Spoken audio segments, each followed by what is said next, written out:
자, 오늘 말씀의 제목은 마태복음 21장 28절부터 31절까지의 말씀을 통해서 종교 지도자들과의 논쟁 속에 담겨진 예수님의 모습이라는 제목으로 계속해서 말씀을 전하겠습니다.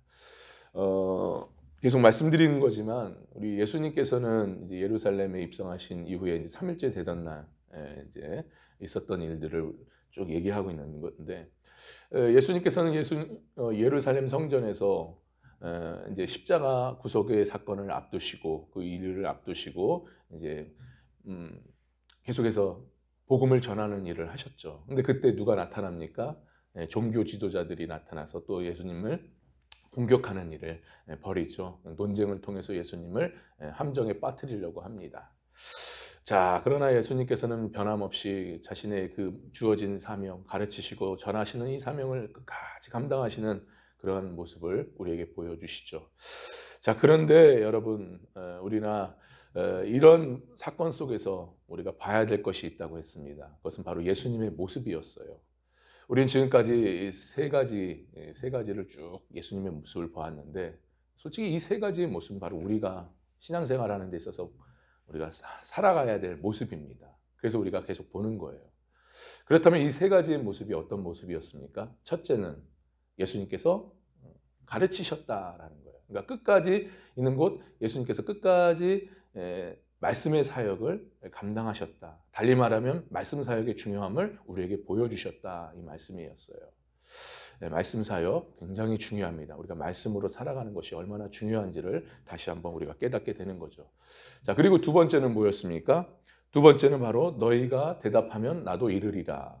이 말씀은 곧 끝까지 사단과 타협하지 않는 공의로운 예수님의 모습이었습니다. 끝까지 진리의 길을 걸어가시는 모습이었죠. 그리고 어제 세 번째였습니다. 세 번째, 예수님께서 요한의 세례가 어디로부터 나왔느냐라고 물으셨죠. 여러분, 이 말씀이 어떤 말씀이었습니까?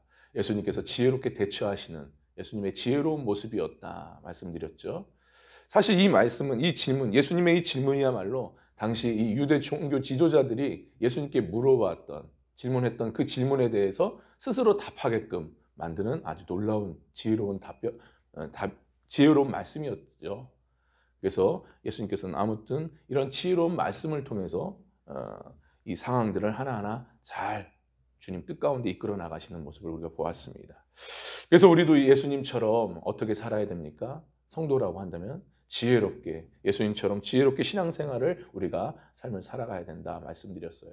자, 그런데 우리가 지혜롭게 살려면 어떻게 해야 된다고 했습니까? 어제 하나님을 경외해야 된다. 참된 지혜는 하나님을 경외함을 통해서 얻어진다고 말씀드렸잖아요. 그 하나님을 경외한다는 것은 하나님의 말씀을 두려워하고 하나님의 말씀을 사모해야 된다, 사랑해야 된다. 그럴 때 하나님의 지혜가 우리에게 주어진다 말씀드렸어요. 자, 이제 넷째입니다. 종교 지도자들과의 논쟁 사건 속에서 과연 어떤 예수님의 모습을 우리가 볼 수 있는가? 넷째입니다. 넷째는 어떤 모습이냐? 바로 예수님께서 두 아들의 비유로 말씀을 하셨습니다. 자, 이 두 아들의 비유는 실질적으로 제자들에게 이렇게 말씀을 하신 내용이에요. 예수님께서 두 아들로 비유로 말씀하셨는데, 자, 28절의 말씀을 우리가 한번 보겠습니다. 28절이죠. 시작. 그러나 너희 생각에는 어떠하냐? 어떤 사람에게 두 아들이 있는데 맏아들에게 가서 이르되 오늘 포도원에 가서 일하라 하니. 시간 관계상 원래 이제 더 30절까지 우리가 봐야 되는데 시간 관계상 28절까지만 보았습니다. 참으로 예수님께서는 이제 제자들을 향해서 두 아들의 비유에 대한 말씀을 하죠. 우리가 지금 방금 보았듯이 이 두 아들의 비유는 어떤 내용입니까? 쉽게 말해서 포도원 주인의 아버지가 그 맏아들에게 가서 야, 포도원 가서 좀 일을 좀 해라 라고 말씀을 하죠. 했더니 대답을 합니다. 네, 알았습니다 라고 해놓고는 가서 일은 안 하는 거예요. 근데 반면에 둘째 아들에게 가서 일을 해라 했더니 처음엔 싫어요 이렇게 거부를 하다가 나중에 뉘우치고 포도원에 가서 일을 했다, 이 말씀이에요. 이 내용입니다. 여러분, 이 포도원 비유의 이 두 아들의 비유에 대한 이 말씀은 곧 뭘 말하는 거냐? 겸손히 뉘우치는 자가 바로 천국에 들어간다는 것을 말씀해 주시는 거예요. 그것을 우리에게 보여주고 계십니다. 참으로 예수님의 권위와 예수님의 그 권세에 정면으로 도전했던 이 유대 종교 지도자들이 아니었습니까? 자, 근데 놀라운 것은 이제 분위기가 완전히 입장이 바뀌어버린 거죠. 분위기가 역전이 돼버렸습니다. 이제는 분위기가 다 예수님 쪽으로 와버린 겁니다. 처음에 기세등등해서 예수님을 공격하였던 이들이 이제는 수세에 몰리는 거죠. 자, 그런 상황이었는데 한편 이 모든 것들을 다 옆에서 지켜봤던 사람들이 있었습니다. 그 사람들이 누구였죠? 바로 예수님의 제자들이었어요. 자, 그런 모든 상황을 지켜봤던 이 제자들에게 예수님께서 말씀을 합니다. 이 두 비유에 대해서, 이 두 아들의 비유에 대해서 이제 들려주는 거죠. 뭐 말씀은 내용은 이제 미리 앞서 드렸지만, 그렇다면 여러분 여기서 이 두 아들의 아버지고 그리고 포도원의 주인, 이 포도원의 주인과는 누구를 말하는 걸까요? 여기서 이 포도원의 주인은 바로 하나님을 말합니다. 하나님을 상징해요. 그러면 여기서 첫 번째 맏아들은 누굴 말하는 걸까요? 유대인을 말합니다. 오늘 우리가 계속 봤던 유대 종교 지도자들이죠. 그리고 여기 그러면 이제 둘째 아들은 누구겠습니까? 여기서 말하는 세리와 창기들이에요. 사실 우리는 이 종교 지도자들에 대해서는 지금까지 쭉 봐서 어떤 자들인지는 우리가 대충 알겠지만 이 창기와 그리고 세리들은 어떤 자들이었습니까? 그들은 당시 어떤 삶을 살았던 자들이었어요? 이들은요, 실질적으로 당시 경멸의 대상들이었어요. 사람 취급받지 못한 자들이었습니다. 뭐 지난번에도 삭개오에 대한 이야기를 잠깐 언급을 했었는데 말씀 속에 이 삭개오의 그 직업이 세리였잖아요. 세리는요, 당시 로마의 앞잡이로서 세금을, 같은 민족의 세금을, 동족의 세금을 걷는 일을 했고요. 심지어는 그들의 돈을 갈취하는 그런 일들을 했던 사람들이었어요. 그러다 보니까 같은 동족이라도 그들을 굉장히 경멸시 여기고 사람 취급하지 않고 무시했던 그런 사람들이었습니다. 그러니까 아주 거의 뭐 인정받지 못하는 그런 삶을 살았던 사람들이 바로 세리였어요. 그리고 또 창기들은 어떤 사람입니까? 마찬가지예요. 죄인들의 대명사로 불렸던 사람들이 바로 창기였습니다. 자, 그런데 놀라운 것은 뭐냐? 예수님께서 말씀을 하시죠. 혁명과 같은 말씀을 하시는 거예요. 당시 분위기, 사회적인 분위기에서. 뭐라고 말씀하십니까? 맏아들이 아니라 뒤늦게 뉘우치고 돌이키는 자, 둘째 아들이다. 이 둘째 아들은 곧 창기와 세리를 말하는 거예요. 이런 창기와 세리들이 먼저 어디에 들어간다고요? 하나님 나라에 들어간다 말씀하십니다. 이는 곧 뭘 말씀하시느냐? 진정 심령이 가난한 자들, 정말 겸손히 뉘우치고 회개하는 자들, 그런 자들이야말로 천국에 들어간다라는 말씀이에요. 여러분, 참으로 우리가 계속해서 살펴봤던 이 유대 종교 지도자들 쭉 봤잖아요. 뭐 바리새인들, 뭐 서기관들, 또 여기 대제사장들, 장로들, 뭐 할 게 없이 쭉 봤는데 이들이 어떤 자들이었습니까? 이들은요, 하나님의 의를 자기들만 의를 지키며 살 수 있다라는 착각 속에 살았던 사람들이었어요. 외식하고 또 더군다나 형식적인 그러한 삶을 속에서 살았던 자들이 바로 유대 종교 지도자들이었습니다. 겉은 화려하고 겉은 뭐 선한 척하지만 속은 온갖 잡다한 그런 죄악들로 가득 차 있던 사람들이 바로 이런 유대 종교 지도자들이었습니다. 바로 이런 사람들이었어요.